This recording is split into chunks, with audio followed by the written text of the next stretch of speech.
I am going to call the Springfield Economic Development Agency meeting and I'm like, what even date is it today? For June 24th, to order with roll call, please. Board Member Van Gordon. Here. Board Member Weber. Here. Board Member Moe. Chair Rodley. Here. Board Member Blackwell. Here. Vice Chair Doyle. Here. Board Member Pictionary. Here, thank you. Board Member Lovall. Here. And Board Member Moe. Here. Thank you. There is one time designated for public testimony. Oh, thank you. If you are attending in person, please complete the request to speak card located at the entry of the council chambers and turn them into the city recorder. If you are joining us online with a tablet, smartphone, or computer and wish to speak either of those times, please use the raise hand feature in Zoom. The order of public testimony is as follows: anyone in person in the council chambers, and then anyone online who has raised their virtual hand. First item, please. Chair, the first item is the consent calendar. Chair, I'd like to make a motion that we accept the consent calendar. Second. Any discussion to the motion? All right, roll call, please. Yes, Board Member Van Gordon. Yes. Board Member Weber. Yes. Board Member Moe. Yes. Chair Rodley. Yes. Board Member Blackwell. Yes. Vice Chair Doyle. Yes. Board Member Pictionary. Yes. And Board Member Lovall. Yes. Right, consent calendar passes unanimously. Next item, please. Next item is business from the audience. Do we have any? We have one hand raised. I don't believe we have any cards, correct? The first speaker is Riley Smith, and Riley, you should be able to unmute your microphone. Hi, guys. Did that work? We can hear you. Excellent. I'll just take a moment of your time. I understand that properties, the old Vino and Van Gogh, may come up for discussion, and we just wanted to let the city know that we'd be interested in maybe a purchase or a lease. We've had a track record of working with the city and in the community for a long time. Our new venture, Mr. Ice Cream's doing excellent. We've put on 6 new employees over there, and we'd like to keep working on this end of the block and making things better for Springfield. That's all I've got, guys. I just wanted to throw my hat in the ring and let you know that there are interested parties in the community that would love to make things better. Thank you for your public comment. Next item, please. Next item is new business. Item number 1 is direction on disposition of properties. Ally Camp is here for this item.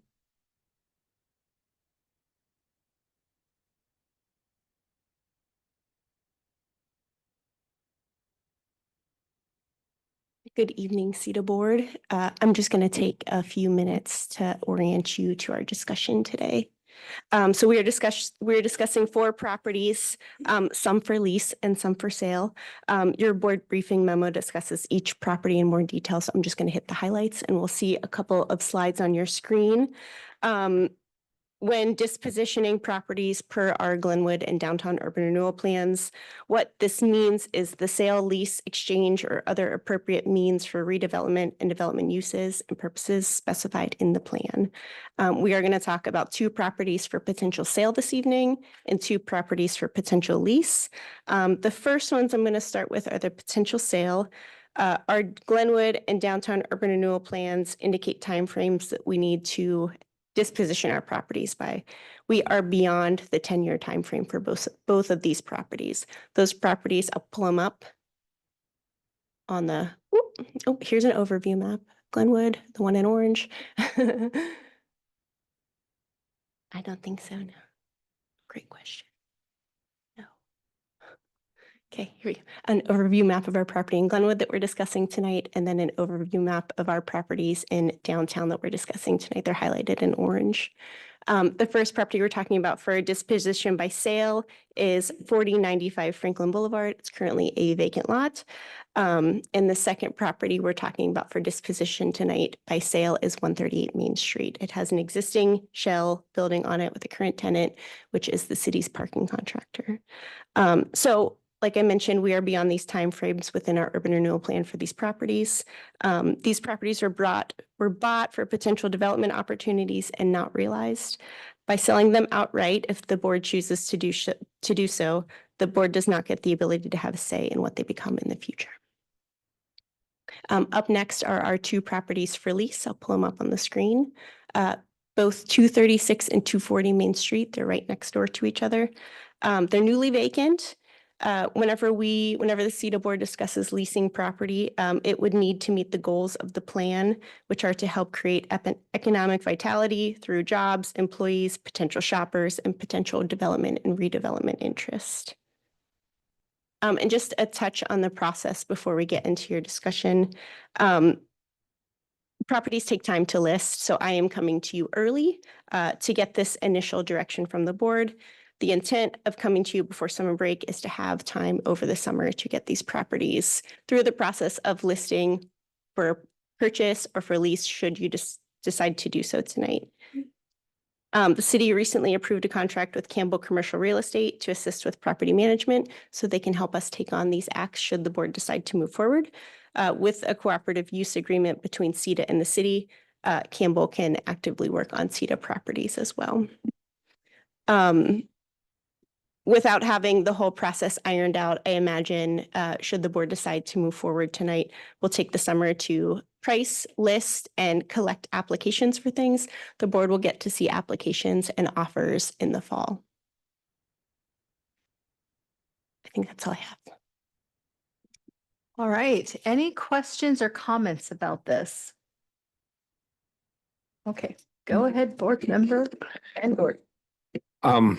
I'm comfortable going forward with the direction that we previously had talked about. I think the caveat, and I know we will get more information as we go about it, is with 138 Main and the Franklin portion, I'm really interested in seeing what people want to do with them. It does not help us to sell a lot, to have it continue to be an empty lot, or to not have money come into that building.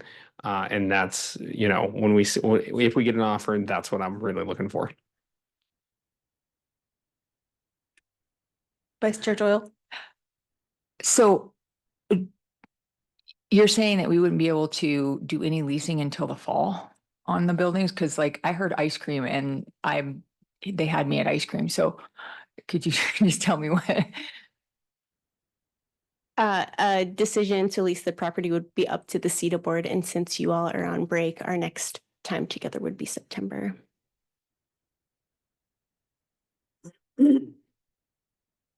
And maybe to provide a little context, these properties will need a little bit of care and feeding over the summer. It really is only 2 months until we're back here in the fall. And to make sure that we have all of the information about the properties correct and to get the listings active. Yeah.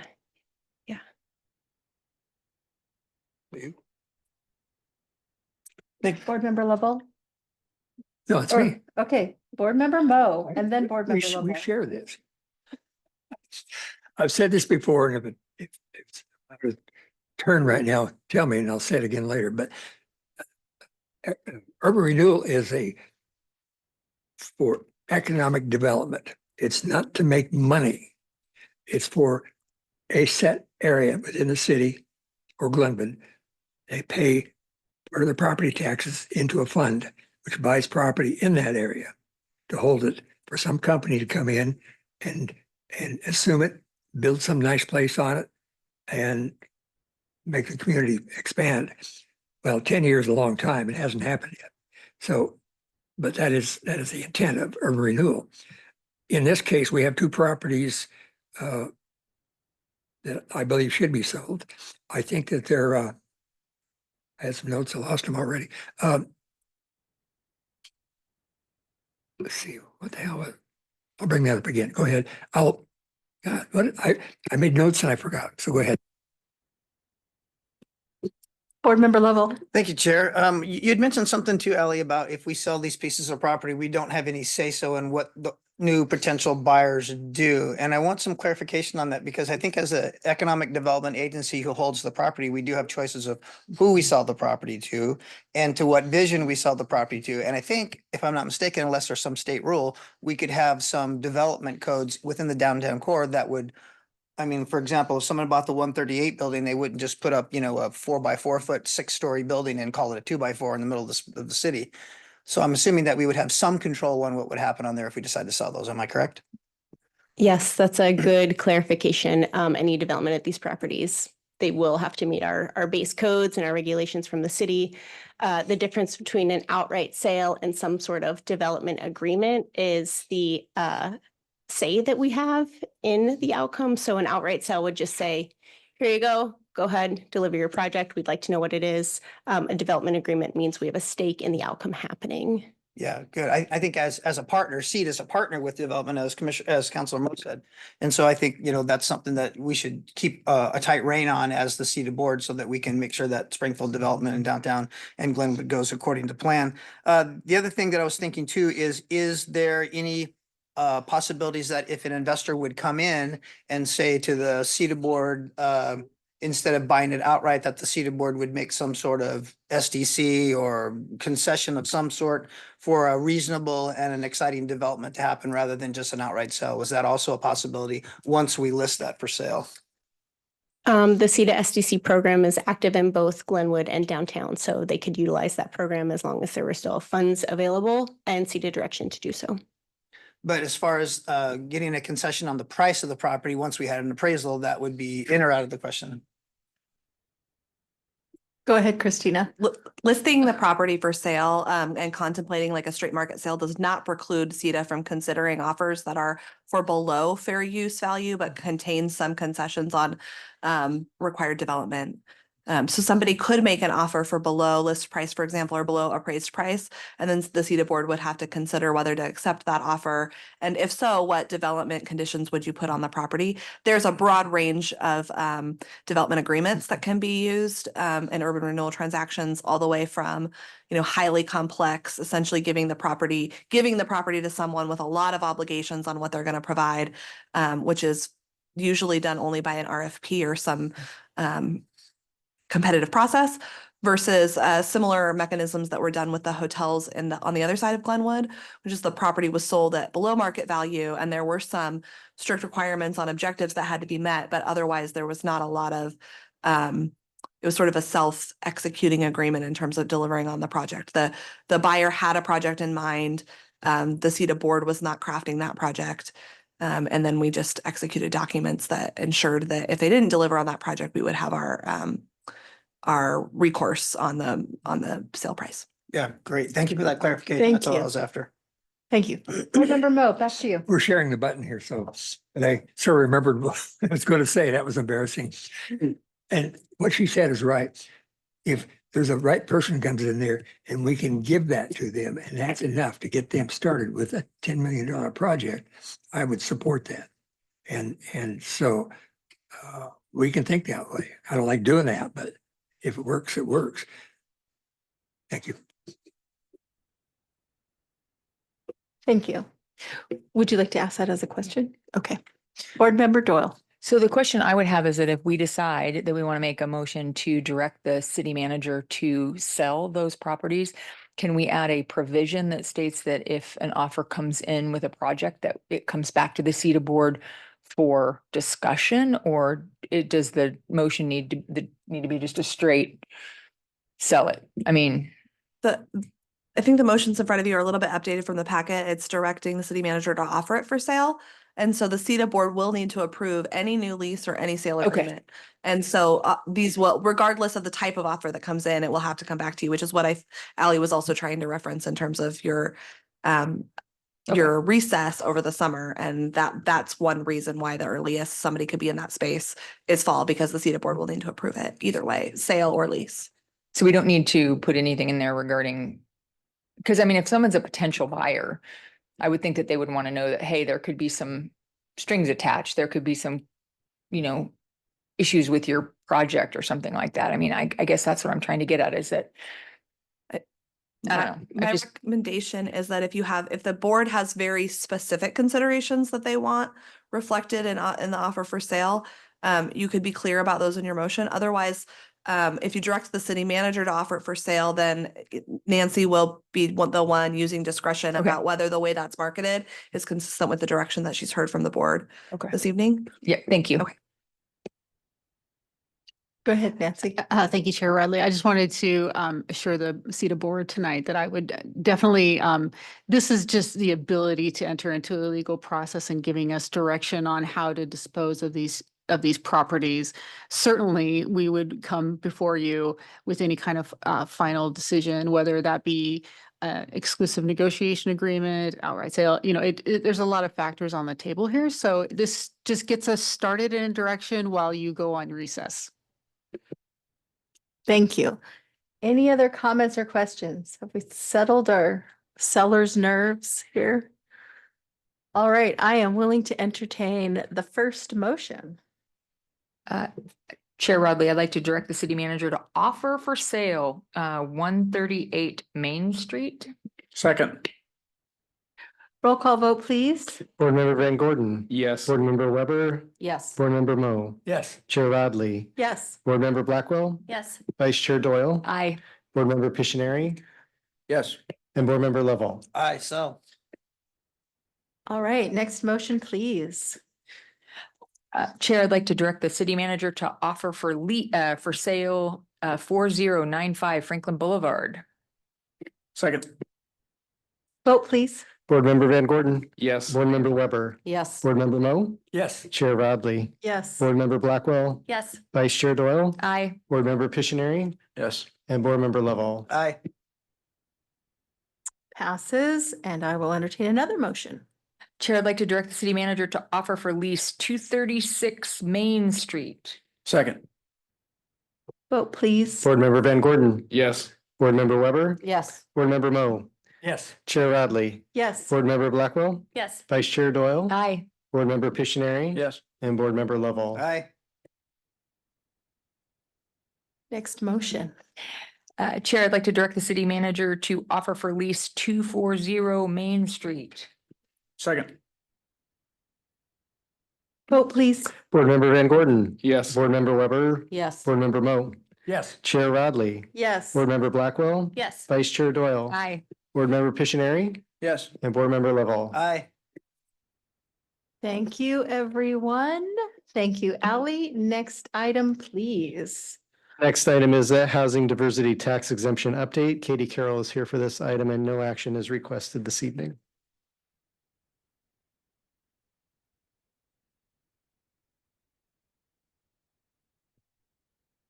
All right.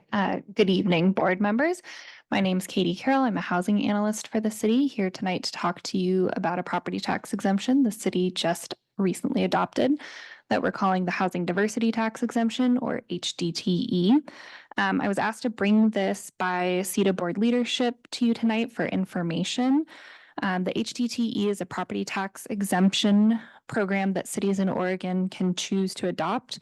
It's frequently known as the multiple unit property tax exemption, or the MUPD. In Lane County, Eugene, Cottage Grove, and Florence have already adopted this program, and then we're aware of several other cities throughout the state that also have this. What the program does is it incentivizes development of new multiple unit housing in transit served and core areas by exempting some property taxes for a project's first 10 years of operation.